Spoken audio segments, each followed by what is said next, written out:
쌤 박현미입니다. 반가워요 여러분.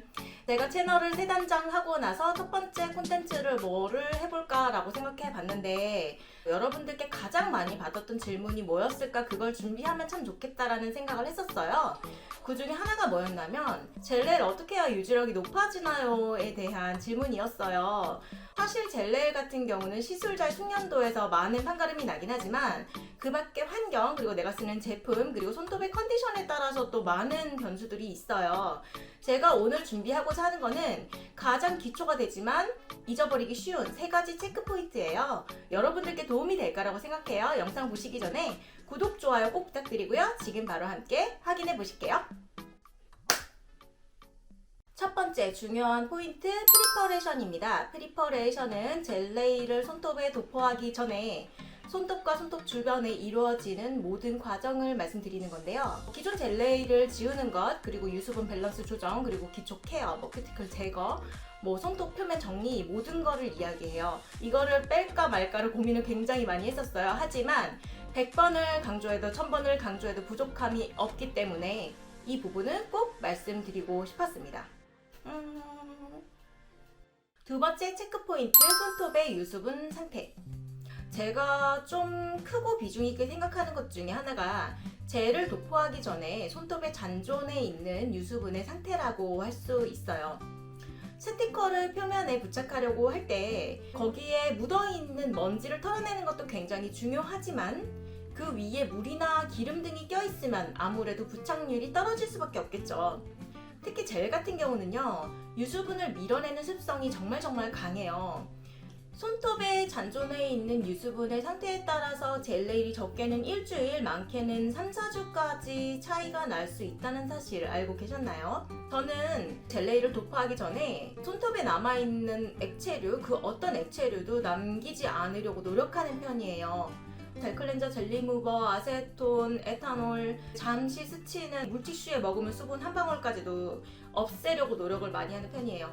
왜냐면 수분을 머금고 있는 손톱은 탄성이 강해져서 젤네일을 아무리 튼튼하게 발라도 이리저리 움직이게 되면서 젤네일과 손톱의 틈 사이가 벌어지게 될 확률이 높겠죠. 그리고 손톱도 손톱 나름대로 수분이 날아가는 과정 속에서 변형이나 수축 등 여러 가지 변수가 있으니까 여러분들께 주의를 해주셨으면 좋겠어요. 특히 셀프 네일 하시는 분들은 손톱 표면을 물티슈로 닦고 바로 시작하시는 경우가 많은데 이 부분만 주의를 해주셔도 젤네일의 유지력이 높아질 수 있다는 사실 잊지 말아주세요. 그러니까 그 부분을 체크 포인트 세 번째, 내가 사용하고 있는 LED 램프. 우리는 요즘에 LED 램프를 좀 많이 사용하게 되었는데요. 제가 말씀드리고 싶은 거는 어떤 램프를 써라, 저떤 램프를 써라 이런 얘기가 아니라 내가 도포해 놓은 젤네일 위에 램프의 전력이 충분히 공급되고 있는지에 대한 부분이에요. 나는 분명 평소와 동일하게 컬러젤을 도포를 했는데 우는 현상이 발견되었다든지, 분명 평소와 동일한 탑재를 사용했는데 광이 조금 더 떨어진다든지, 아니면 스크래치가 난다거나 유지력이 조금 더 짧아진 것 같아 하셨던 분들, 때가 왔습니다. 여러분, 램프 한번 체크해 보세요. 램프의 수명도가 떨어지면요, 겉표면은 다 구워진 것 같아 보여도 속에서는 속효화가 이루어지지 않아서 유지력에 좀 차이가 있는 경우가 빈번하게 발생하곤 하거든요. 그럴 때는 LED 램프에 젤이 묻어서 UV 라이트가 나오는 것을 막고 있진 않는지, 충전식 램프를 사용했을 때는 배터리의 수명이 떨어지진 않았는지, 특히 요즘 같은 경우는 해외에서 제품 구매를 많이 하는 편이잖아요. 해외에서 제공하는 어댑터와 국내에서 제공하는 어떤 전력의 차이가 있어서 전력 자체가 충분히 공급되지 않는 경우도 있어요. 셀프 네일러 분들 미리 알려드리자면요, 전문가 언니들이 크고 좋고 빵빵한 램프를 사용하는 것은 다 이유가 있습니다. 작아서 나쁘다는 것이 아니라 전력이 아무래도 충분하게 공급이 되지 않으면 같은 시간에 큐어를 했음에도 불구하고 속큐어가 제대로 되지 않았을 경우가 많거든요. 그리고 전문가분들께 말씀드리고 싶은 거는요, 언니 어떻게 배터리 성능이랑 소모품까지 다 체크를 해요? 저 사실 그거 보는 눈 없거든요.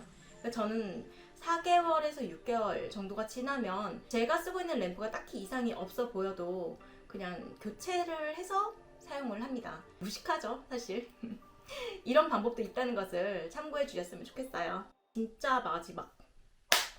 사실 젤 네일의 유지력에 관련된 이야기는 시술자의 숙련도나 환경이나 손톱의 상태에 따라서 너무너무 많은 변수가 존재를 하고, 거기에 따라서 하나하나 다 풀어드리려고 하니까 콘텐츠가 너무 길어질 것 같기도 해서요. 가장 체크하기 쉽고 잊어버리기 쉽고 강조하고 싶은 거 3가지를 뽑아서 말씀드렸는데 어떻게 도움이 되셨는지 모르겠어요. 그 밖의 이야기들은 차츰차츰 풀어나가 보도록 할게요. 저는 다음에 더 좋은 콘텐츠 가지고 찾아뵙도록 할게요. 언니들 좋아요, 구독 꼭 부탁드리고요. 다음 시간에 봬요. 안녕! 안녕하세요. 유수분 밸런스 마지막. 이 램프를 사용해서 다시 끝난 건가?